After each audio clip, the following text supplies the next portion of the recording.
अस्सलामु अलैकुम व रहमतुल्लाहि व बरकातुहू।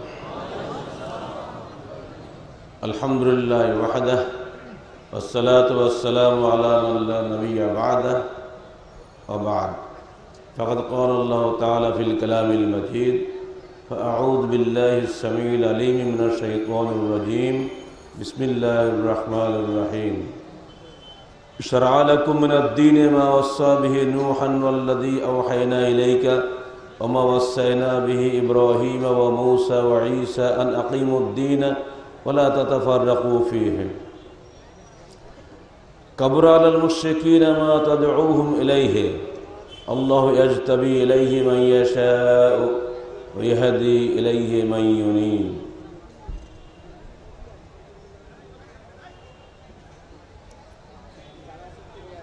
सम्मानित सभापति, उपस्थित उलमाए किराम এবং আহলে হাদিস আন্দোলন বাংলাদেশ সাতক্ষীরা সাংগঠনিক জেলার উদ্যোগে আজকে এই বার্ষিক সম্মেলনে সমবেত শ্রোতা মণ্ডলী,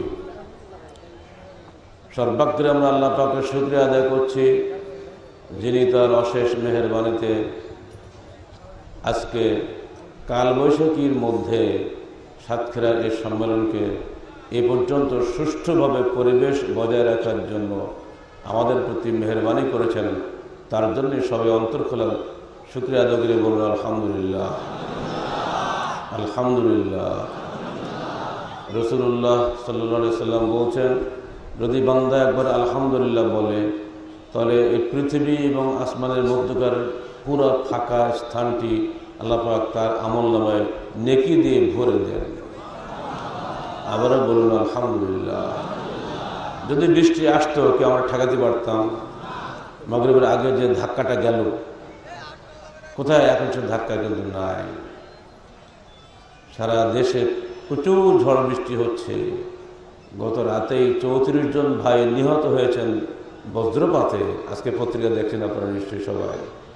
আল্লাহ পাক সেদিক দিয়ে আমাদেরকে হেফাজত করেছেন, এজন্য আবারও বলুন আলহামদুলিল্লাহ। অহংকারী হবেন না। প্রতিবারেই এটা হয়, সাতক্ষীরাবাসীর বিশ্বাস জন্মে গেছে ইনশাআল্লাহ আমির জামাতের জলসা আল্লাহ নষ্ট করবে না। এই অহংকারের জন্য আল্লাহ চূর্ণ করবে, আমাদের জলসা আল্লাহ নষ্ট করে দিবে। যদি আপনারা এই বিশ্বাস দৃঢ় হয়ে যায় যে আমাদের সম্মান কখনো নষ্ট হয় না, কেন আপনারা মে মাসেই করেন। এত বলি বাবা এটা শীতকালে কর, কিন্তু আপনাদের পয়সা নেই, ইরিদান তুলবেন, ধান বিক্রি করবেন, তারপরে সম্মেলন করবেন। এই হলো আপনাদের কলেমা। সাতক্ষীরাবাসী কখনোই মে মাসের আগে জেলা সম্মেলন করেন না। আর আল্লাহ দেখে এরা ভালোই শুরু করে দিয়েছে, আমি বৃষ্টি দিচ্ছে না বলে প্রতিবারই এই একই কাজ করে যাচ্ছে। এমন বৃষ্টি দিবে জীবন মে মাসের নাম করবে। আজকে সেরকম হতে যাচ্ছিল করে, তাই না? মগর সে বললো আল্লাহ এসে গেছি, তুমি বিয়াকে করে পাঠাই দেবা। আল্লাহ কথা শুনলো, হয়েতে গেছিল প্রায়। অতএব অন্তর থেকে আল্লাহর জন্য শুকরিয়া আদায় করে বলুন আলহামদুলিল্লাহ। আল্লাহ পাক যেন এমনি করে তৌহিদ ও সহিহ সুন্নাহর দাওয়াতকে আল্লাহ পাক সবসময় নিরাপদ রাখেন। দেশের সর্বত্র আল্লাহ পাক যেন আমাদেরকে সেই তৌফিক দান করেন। জানি না এই রহমত কতদিন আমাদের উপরে থাকবে। যতদিন কর্মীরা তাকওয়াশীল থাকবে ততদিন আল্লাহর রহমত থাকবে।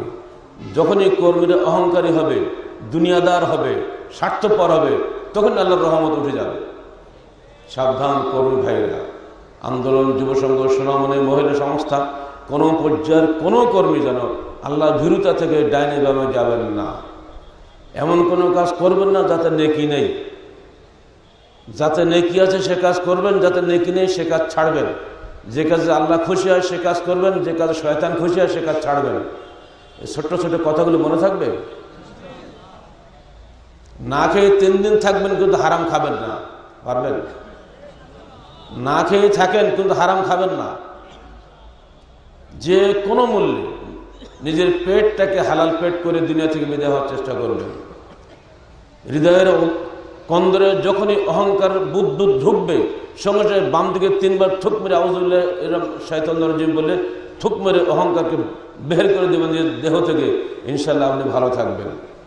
লোভ, হিংসা, অহংকার এগুলো মানুষের ভিতরকার রোগ। এই রোগ যার ধরে ক্যান্সারের চেয়ে তো খারাপ। আর এই রোগ মানব জাতিকে ধ্বংস করেছে। আগে সারা পৃথিবীতে যে মারামারি কাটাকাটি অশান্তি চলছে সেটা এই একটি রোগের কারণ। আমরা যেন ধ্বংস না হয়ে যায়। ইসলামের সবচেয়ে বড় শিক্ষা হলো এখানে তুমি আল্লাহর উপরে আত্মসমর্পণ করো। আসুন, দুনিয়াতে সকল নবী কোন দাওয়াত নিয়ে এসেছিলেন আমরা সেটা একটু চিন্তা করি। আমাদের নবী তো শেষ নবী। শুরুতে প্রথম নবী যিনি ছিলেন তিনি আমাদের বাবা আদম।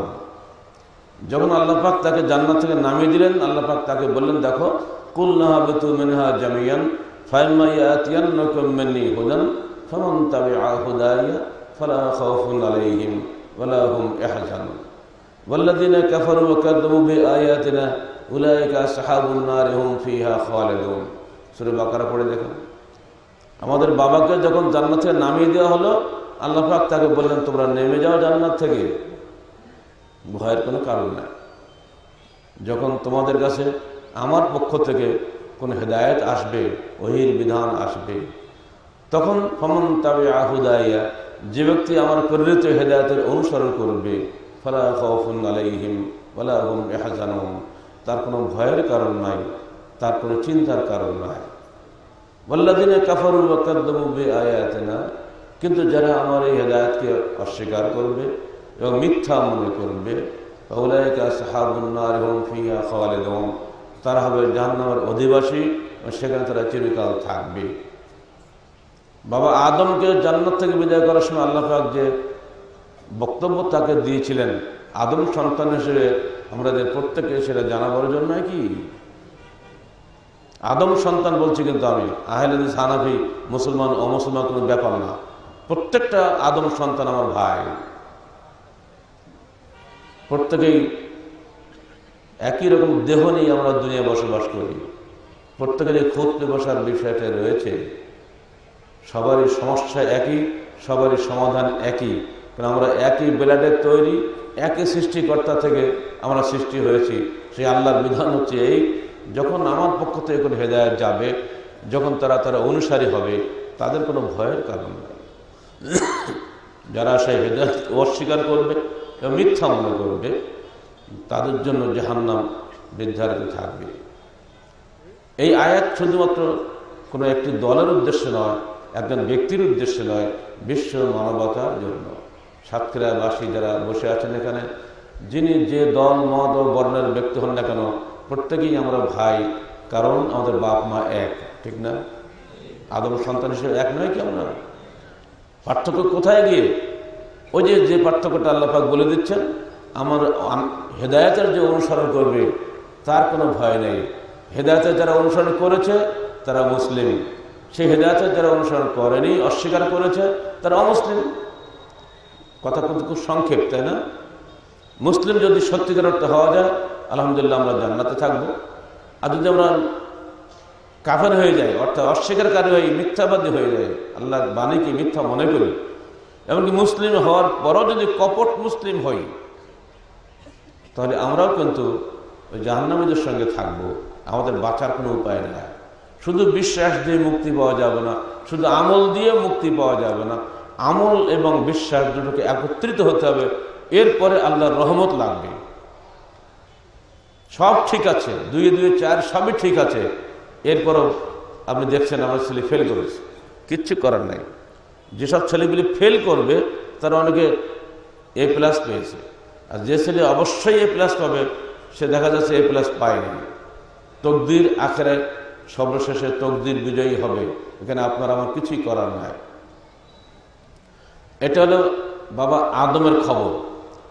এরপর থেকে আল্লাহ দুনিয়াবাসীকে হেদায়েতের জন্য ওই যে বললে ফামান তাবিআ হুদায়া, যে ব্যক্তি আমার হেদায়েতের অনুসরণ করবে, হেদায়েতটা কোথায় পাবো, কিভাবে পাবো? আল্লাহই তো পাঠাবে, তাই না? হেদায়েত তো আমাদের কাছ থেকে আসবে না। আল্লাহর কাছ থেকে যেটাই আসে সেটাই ফ্রেশ। বৃষ্টি পড়ে, বৃষ্টি কি তিতা লাগে, লবণাক্ত মনে হয়? বৃষ্টি পানি ফ্রেশ। অথচ এই বাতাস, দূষিত বাতাসের মধ্য দিয়েই বৃষ্টি তৈরি হয়ে যা নামতেছে, ওই দূষিত জিনিসটা কিন্তু নাই, বৃষ্টি পানি ফ্রেশ পানি। এই যে হাওয়া ঘুরছে, আমরা যদি নষ্ট না করি, আল্লাহর বাতাস ফ্রেশ। এই যে মাটি, এত বরকতমণ্ডিত জিনিস, এখানে একটা বীজ ফেলবেন, অটোমেটিক্যালি ওখান থেকে অঙ্কুরোদ্গম হচ্ছে, গাছ তৈরি হচ্ছে, বান্দার জন্য খাদ্য তৈরি হচ্ছে। আজকে সাতক্ষীরার আম সারা বিশ্বে চলে যাচ্ছে। আপনি তো খালি একটা আটি পুঁতেছেন বা একটা কলম লাগিয়েছেন, গাছে আমকে সৃষ্টি করলো, এই আমটাকে আস্তে আস্তে পাকালো, এই আমের মধ্যে কি সুন্দর বিভিন্ন স্বাদ ও গন্ধে বর্ণে আমটাকে সুশোভিত কে করলো? এগুলো কি একবার চিন্তা করে দেখেছেন? বেশি দূর যাওয়ার দরকার নেই। এই যে নিজের পেটটা নিজের সঙ্গে না, পেট আছে তো, দেখেন তো হাত দিয়ে সবার পেট আছে। আর পেটের ভিতরে করেনটা কি? এক লোকমা ভাত ঢোকান অথবা এক কাপ চা খান, এই তো। আপনার আর কোনো কাজ আছে? পেটের মধ্যে গিয়ে ওই খাদ্যটাকে হজম করিয়ে কিছু অংশ রক্ত বানানো হচ্ছে, কিছু অংশ বীর্য বানানো হচ্ছে, কিছু অংশ মস্তিষ্কে চলে গিয়ে বুদ্ধি বিবেচনা চিন্তা শক্তি বানানো হচ্ছে। যেটা অপ্রয়োজনীয় অংশ, বর্জ্য যেটাকে বলা হচ্ছে, ওটাকে পায়খানা পেশাব করে আল্লাহ বের করে দিচ্ছেন। বলুন, আপনার পেটের মধ্যে এই যে কারুকার্যটা, এই যে দারুণ একটা খেদমত কে করছে বলেন তো? আপনি যদি কারোর নাম বলতে পারেন তো বলেন, আমি দেখি ছেলেটা কেমন পারে। আপনার দায়িত্ব যে কোনো কারে দুটো ঢুকিয়ে দেওয়াই আপনার কাজ, এর বেশি কিছু না। কে সেই মহান শিল্পী যিনি আপনার মায়ের গর্ভে 3টি কঠিন পর্দার ভিতরে আপনার দেহটাকে তৈরি করেছিলেন? মাত্র 120 দিন বয়স যখন আপনার মায়ের গর্ভে শুক্রবিন্দু, সেটাকে রক্তবিন্দু, সেটাকে গোস্তপিণ্ড, সেখানে হাড্ডি বানিয়ে সেটাকে সুন্দর করে শিশুর রূপ ধারণ করে যখন বাচ্চাটা 9 মাস 10 মাস 10 দিন হলো, সুন্দর দেহের রূপ ধারণ করলো। কে আপনার মায়ের গর্ভে ব্যথা সৃষ্টি করে দিল এবং ব্যথার চোটে বাচ্চা বেরিয়ে আসলো। যখন এই মায়ের ব্যথা ঠেলে বাচ্চা বেরিয়ে আসলো, সমস্ত পরিবার আনন্দে হেসে উঠল। কে সে? আল্লাহ। কে সে মহান শিল্পী? কে সে মহান আর্কিটেক্ট? একবার কি বান্দা এখন চিন্তা করে দেখছে? জ্বর হয়েছে, বলুন তো জ্বর কোত্থেকে আসে? আপনারা এখানে ওঠার সময় শুনলাম ইন্টারনেটে নাকি কে দিয়েছে সিঙ্গাপুর থেকে যে আমির জামাত অসুস্থ হয়ে পড়ে আছেন, গত জুমার খুতবা দিতে পারেননি। এতে সারা দুনিয়া দোয়া করা শুরু করছে। আমি বুঝতেই পারলাম না জ্বর কোত্থেকে ঢুকলো, কে জ্বর নিয়ে আসলো, কে জ্বরটা আবার সারিয়ে দিল, আবার এমন দুর্বল করে দিল যে আমি এখন হাঁটতেও পারছি না, টলি পড়ে যাওয়ার মতো অবস্থা হচ্ছে। অথচ আমি একটা শক্তিশালী মানুষ, ডেলি সকালে 4 কিলোমিটারকে হাঁটি, এখন 4 কিলোমিটার দূরে দেখবে নিজের ঘরতে নামারই ক্ষমতা নেই। কে ক্ষমতা দিল? কে ক্ষমতাহীন করলো বলুন তো? এটা হচ্ছে ঈমান। ওই ইউমিনুনা বিল গায়ব, ঈমানের সংজ্ঞাই হচ্ছে হুদাল্লিল মুত্তাকিনের লাযিনা, তারপর কি ইউমিনুনা বিল গায়ব। ইউমিনুনা বিল হাজির বলেনি, স্পষ্ট দেখা যাচ্ছে একটা পানির বোতল, যে কোনো লোক বলবে এটা পানির বোতল, ঠিক না? কিন্তু আপনি দেখতে পাচ্ছেন না আপনার সৃষ্টিকর্তাকে, অদৃশ্য মহাশক্তিকে আপনি টের পাচ্ছেন না, তার উপরে যখন বিশ্বাস করবেন তাকেই বলা হবে ঈমান।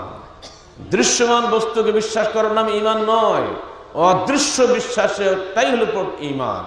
আর এজন্য মুমিনের যে 6টা গুণ, তার প্রথম শর্ত হচ্ছে ওই ইউমিনুনা বিল গায়ব, যে গায়েবে বিশ্বাস করে। ইহুদি নাসারা পণ্ডিতরা এটা বুঝতে পারেনি, তাই তারা বলেছিল, হে মূসা লান নুমিনা লাকা হাত্তা নারাল্লাহ জাহরা, আমরা কখনোই তোমার উপরে ঈমান আনবো না যতক্ষণ না আল্লাহকে আমাদের সামনে এনে দাঁড় করে দেখাবে। তখন আল্লাহ এমন গজব দিল যে 70 জন নেতাই দাবি করেছিল, সবাইকে এক ধাক্কা ওখানে মেরে ফেলে দিল, সব শেষ। সে মূসা বলল, হে আল্লাহ, আপনি ওদেরকে মেরে ফেললেন, ও লোকরা তো আমাকে দায়ী করবে যে আমি মেরে ফেলেছি, আপনি আমাকে বাঁচার স্বার্থে ওদেরকে আবার বাঁচিয়ে দেন। আল্লাহ পাক সঙ্গে সঙ্গে হুকুম দিলেন, ওই 70 জন নেতা একসঙ্গে আবার বেঁচে গেল, উঠে আসলো। বলুন আলহামদুলিল্লাহ। সূরা বাকারা পড়ুন 56 নম্বর আয়াত।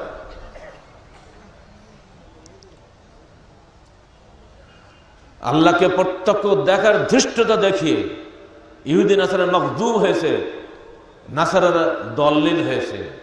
এজন্য আমাদেরকে সূরা ফাতিহায় এটা পড়ার নির্দেশ দেওয়া হয়েছে, ইহদিনাস সিরাতাল মুস্তাকিম সিরাতাল্লাযিনা আন'আমতা আলাইহিম গায়রিল মাগদুবি আলাইহিম ওয়ালাদ-দাল্লিন। আপনারা পড়েন না? সঙ্গে সঙ্গে পড়বেন, নেকি পাবেন ভাই, পড়তে হবে 10টা নেকি। পৃথিবীতে এমন কোনো কিতাব, এমন কোনো গ্রন্থ নাই যেটা পড়লে 10টা করে নেকি পাওয়া যায়। একমাত্র কোরআন। যার প্রতিটি হরফে 10 টাকা নেকি পাওয়া যায়। অতএব এই মহিমান্বিত মহাসম্মানিত কিতাব মুসলমানদের জন্য আল্লাহ পাক দান করেছেন, মুসলিম উম্মাহ শুধু নয় পৃথিবীর মানুষের জন্য আল্লাহ দান করেছেন। এটাই সর্বশেষ গ্রন্থ আল্লাহর পক্ষ থেকে মানব জাতির জন্য, এটাই সর্বশেষ তার বার্তা। হে মানুষ, তোমরা আল্লাহকে মেনে চলো। ফামান ইউতিল্লাহ ওয়া রাসূলাহু ফাকাদ ফাযা ফাওজান আযীমা ওয়া মান ইয়াসিল্লাহ ওয়া রাসূলাহু ফাকাদ দাল্লা দালালাম মুবিনা। সূরা আহজাবের 71 আয়াতে এবং 36 আয়াতে স্পষ্টভাবে আল্লাহ বলে দিচ্ছেন, দেখো সফলতা এবং বিফলতার মাপকাঠি হচ্ছে আখিরাতে মুক্তি পাওয়া। দুনিয়ায় বড় কিছু হওয়াটা কখনোই সফলতা এবং বিফলতার মাপকাঠি নয়। দুনিয়ায় ফেরাউন বড় হয়েছিল, নমরুদ বড় হয়েছিল, তারাই কি আসলে সফলতার মাপকাঠি হতে পারবে? তাহলে আপনি শ্রেষ্ঠ নমরুদ হন, শ্রেষ্ঠ ফেরাউন হন, তা তো হতে পারবেন না। সফলতার মাপকাঠি হচ্ছে পরকালের মহান পুরস্কারের অধিকারী হওয়া। যে ব্যক্তি আল্লাহ এবং তার রাসূলের আনুগত্য করবে, আল্লাহ বলেন সে হলো মহান পুরস্কারের মহা সফলতার অধিকারী। আর যে ব্যক্তি আল্লাহ এবং তার রাসূলের অবাধ্যতা করবে, ফাকাদ দাল্লা দালালাম মুবিনা, সে স্পষ্ট বিভ্রান্তির মধ্যে পড়ে যাবে। এবার আসুন, নূহ থেকে শুরু করে আমাদের রাসূল পর্যন্ত আল্লাহ পাক কি নির্দেশ দিচ্ছেন। আল্লাহ বলছেন, شرع لكم من الدين ما وصى به نوحا والذي أوحينا إليك وما وصينا به إبراهيم وموسى وعيسى أن أقيموا الدين ولا تتفرقوا فيه। আল্লাহ পাক তোমাদের জন্য বিধান দিয়েছেন, যা তিনি বিধান দিয়েছিলেন নূহের উপরে এবং যা আমরা ওহী করেছিলাম ইব্রাহিমের উপরে, মুসার উপরে, ঈসার উপরে, আন আকিমুদ্দিন, তোমরা দিন কায়েম করো, ওয়ালা তাতাফাররাকু ফীহি, এবং তোমরা এতে বিভক্তি সৃষ্টি করো না। হে আল্লাহ, তুমি আমাদের উপর রহম করো। হে আল্লাহ, তুমি আমাদের দ্বীনের দাওয়াত দেওয়ার সুযোগ করে দাও। আল্লাহুম্মা আমিন। নূহ থেকে মুহাম্মদ পর্যন্ত সকল নবীর উপরে আল্লাহ পাক একই নির্দেশ দান করেছিলেন, আকিমুদ্দিন, তোমরা দিন কায়েম করো। এই দিন অর্থ তাওহীদ, তোমরা তাওহীদ প্রতিষ্ঠা করো। মাইক চলবে না? কিছুক্ষণ বসেন, দোয়া পড়েন, দোয়া পড়েন, কিছুক্ষণ বসেন, দোয়া পড়েন। আল্লাহুম্মা হাওয়ালানা ওয়া লা, আল্লাহুম্মা হাওয়ালানা ওয়া লা, আল্লাহুম্মা হাওয়ালানা ওয়া লা, আল্লাহুম্মা হাওয়ালানা ওয়া লা, আল্লাহুম্মা হাওয়ালানা ওয়া লা। আপনারা বসুন।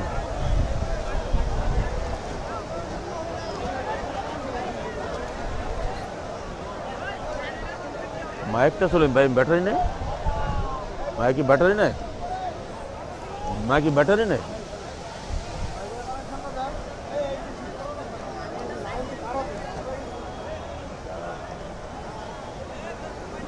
আপনারা বসুন।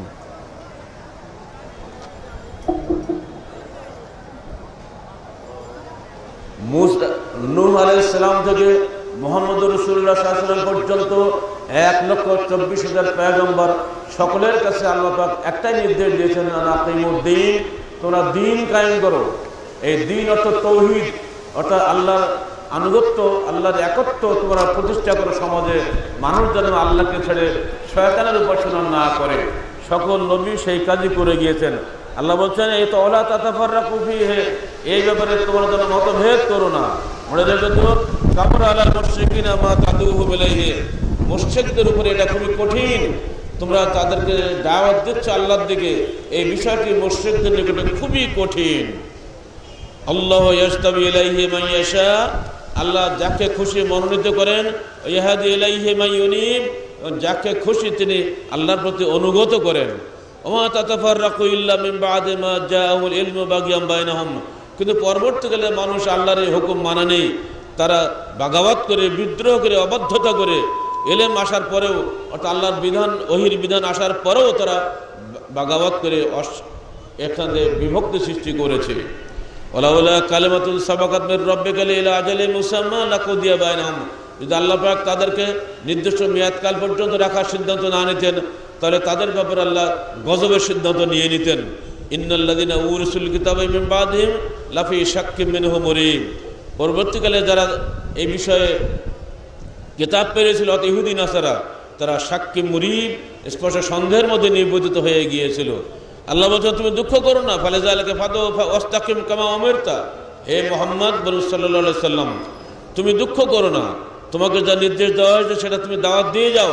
ওয়াস্তাকিম কামা উমিরতা, তোমার উপরে যেভাবে নির্দেশ দান করা হয়েছে তার উপরে তুমি দৃঢ় থাকো। ওয়ালা তাত্তাবি আহওয়াআহুম, তুমি কোনো অবস্থায় অন্যদের খোশ খেয়ালের অনুসরণ করো না।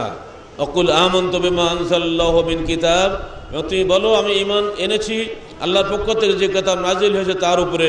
ও উমিরতু লিআ'দিলা বাইনাকুম, আমি নির্দেশিত হয়েছে যে তোমাদের মধ্যে আমি ন্যায় বিচার প্রতিষ্ঠা করব। আল্লাহু রাব্বুনা ওয়া রাব্বুকুম, আল্লাহ আমাদের প্রতিপালক ও তোমাদের প্রতিপালক।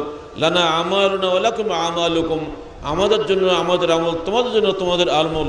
লা হুজ্জাতা বাইনানা ওয়া বাইনাকুম, তোমাদের এবং আমাদের মধ্যে কোনো হুজ্জাত নেই। আল্লাহু ইয়াজমাউ বাইনানা ওয়া ইলাইহিল মাসির, আল্লাহ আমাদেরকে জমা করবেন এবং তার প্রতি আমাদের সবাইকে ফিরে যেতে হবে। এই মূল বিষয়টি মনে রাখার জন্য আহ্বান জানাচ্ছি।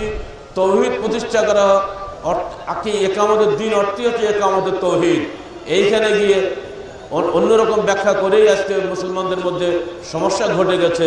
আমরা ধারণা করে নিয়েছি রাজনৈতিক ক্ষেত্রে দিন প্রতিষ্ঠা করাটাই আমাদের জন্য ফরজ, আর এই ফরজ দায়িত্ব পালন করতে গিয়ে আমরা এখন নানাবিধ বিদেশি মতবাদের অনুসারী হয়ে গেছি।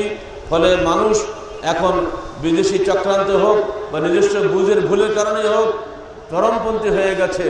মানুষ এখন মানুষকে হত্যা করছে, মুসলমানকে হত্যা করছে।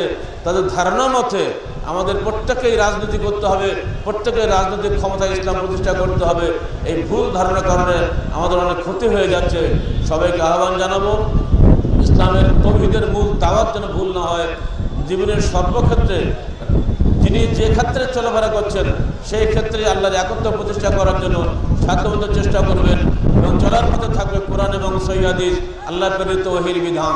এই বিধানের আলোকে নিজের সার্বিক জীবন গড়ে তোলার জন্য আপনারা যথাসাধ্য চেষ্টা করবেন জামাতবদ্ধভাবে। আপনাদের সবাইকে ধন্যবাদ জানিয়ে এখানেই শেষ করছি। আসসালামু আলাইকুম ওয়া রাহমাতুল্লাহ।